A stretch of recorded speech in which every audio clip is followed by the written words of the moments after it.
I'm not sure that formal storytelling is exactly my métier, but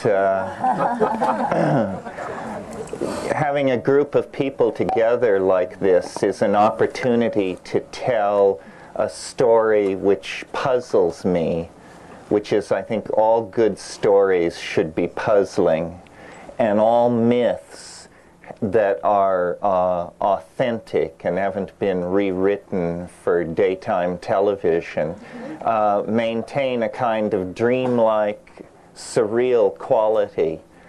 And so I'd like to tell you a story that I came upon a few months ago and was delighted, and I tell it to you in the hope that you can perhaps help me to understand it. Like all good stories, it doesn't really make a whole lot of sense, but I felt that there must be something important in it because it was very easy to memorize. So that clued me to the fact that there must be something in it. And this story comes from that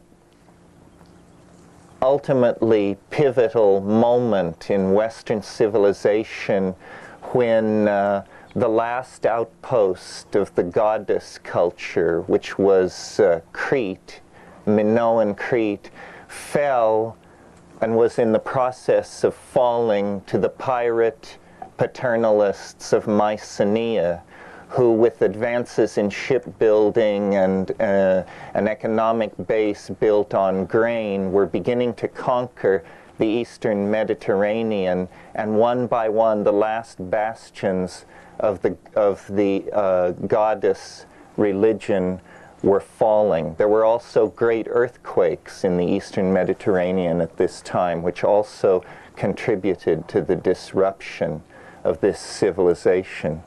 And the story that I want to tell is a story that occurs from the very oldest stratum of Greek mythology. This is not about the pantheon of classical or even Doric Greece. This is an older story, Mycenaean, perhaps older than that, going back even to the pastoralists coming out of Africa and into the Fertile Crescent. It's a story set in a setting which is probably familiar to most of you, although this story is only told in Pausanias and alluded to in Herodotus, so it is not a story that even classicists are too familiar with. Robert Graves, in his 4-volume study of Greek mythology, gives it only passing reference. You may recall that King Minos was the king of Crete, and that he was most famous for having built a labyrinth in which to house the Minotaur. And I'm sure you know the story of the traversing of the labyrinth. And perhaps you know that King Minos built the labyrinth, had need of it, because his wife, Queen Pasiphae, was an extremely sensuous and experimentally minded young woman. And she became so interested in the sexual habits of cattle that she had Icarus, the craftsman who was later to break out of this scene on the Daedalus, the guy who was going to break out of this scene later on the first flying machine. She had him fashion for her an artificial cow in which she hid in order to have sexual union with the bulls in the royal flock. And out of this hanky-panky came the Minotaur. And her husband, trying to cover up this series of faux pas, built the labyrinth, installed the Minotaur in the labyrinth, and they grew older and did less swinging and began to settle down. But then comes the story I want to tell, which is a few years later, the king and the queen, apparently under quite normal conditions, conceived a child who was in due time born. And this child's name was Glaucus. Glaucus means blue-gray, and is to this day a term preserved in taxonomy to describe the blue-gray color typical of the peyote cactus and of the bruising reaction of psilocybin mushrooms. And young Glaucus had the run of the royal palace at Knossos. And in his 6th year, he was exploring the pantries of the palace, and he discovered a huge urn filled with honey. And he took the lid off the honey urn and was reaching into it and fell into the honey and was drowned and died there. And no one knew what had become of the son of the king and the queen. And there was tumult, as you can imagine, in the court. And eventually Queen Pasiphae, in a state of complete hysterical distraction, went to the great seer who advised the king's generals and the king's weather makers. And she said, "You must find our son." And the seer looked into the surface of oils poured on water and burned hyssop leaves. And he said, "My magic is not sufficient to find your son, but I can lead you to one who can find your son."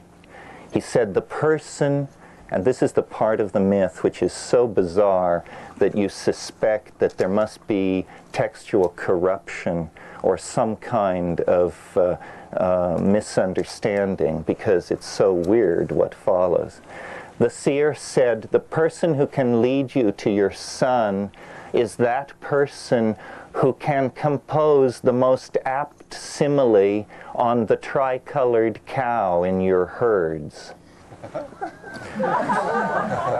What the tricolored cow is, what kind of code language we're dealing with, can only be a matter of conjecture. But obviously the story at this point is couched in a secret language which conveyed meaning only to the initiates.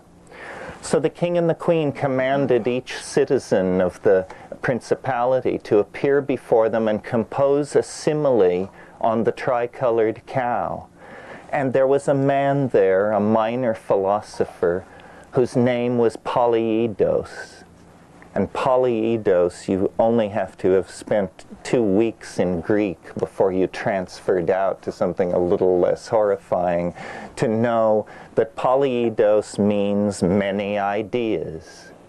So Polyidus, the man of many ideas, went before the court, and he proposed a simile, which, according to the account of Pausanias, was brilliant. He doesn't preserve it, and hence it's lost forever. But whatever this simile was, it carried the day. And Polyidus was actually a very humble man, a minor healer and magician. And he was puzzled that out of all the people in the kingdom, he had been chosen, or he had, by fate, been singled out as the one who could solve this extremely racking dilemma of the lost son for the king and queen. And he said to the king, "I have no idea how to go about this, how to find your son." And the queen flew into a rage and said, "He should be sealed into a crypt with the body of our son, and he can come out when he comes out with our son alive." And so Polyidus was seized by force. And notice now the motifs of incarceration, the dark night of the soul, the alchemical enclosing of the prima materia. I mean, this is a rich, rich myth. So Polyidus was seized by force and placed into a crypt that was walled up, and the body of Glaucus was laid beside him on a slab. And as Polyidus sat there bewailing his fate and rending his clothes and calling out on the gods to help him, a snake entered the chamber through some unseen tiny chink.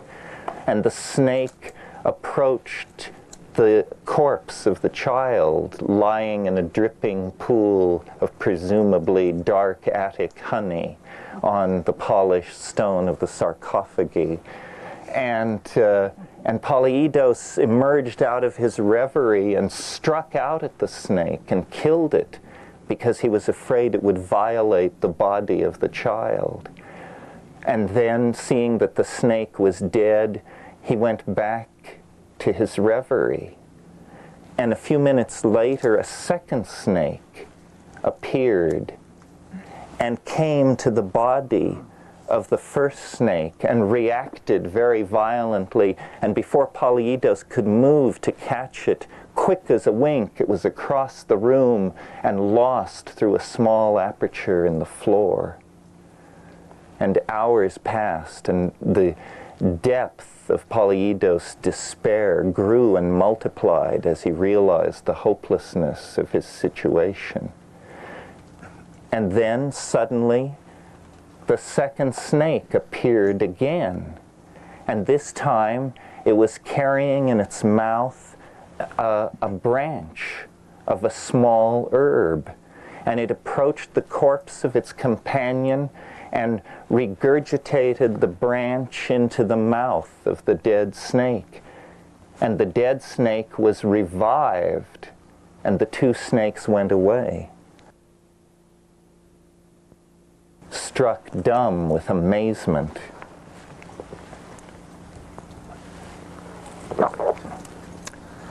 And he called to his jailers, and he described this herb to them, which was well known to him for its use in other medical matters.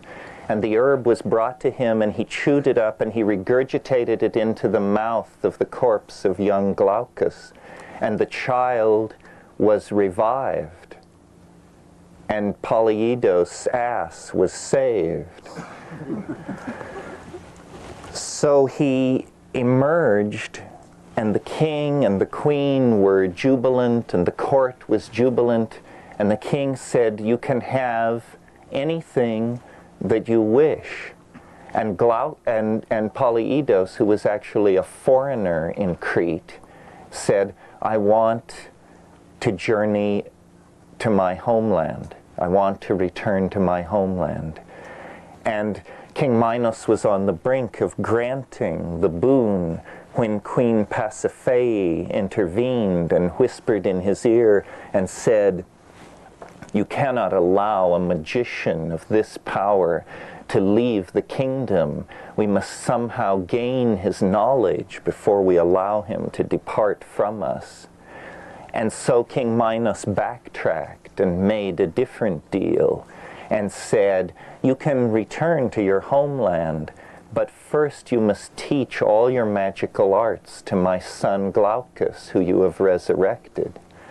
And so Polyidus, not liking it, but seeing the power of the king, acceded to the demand.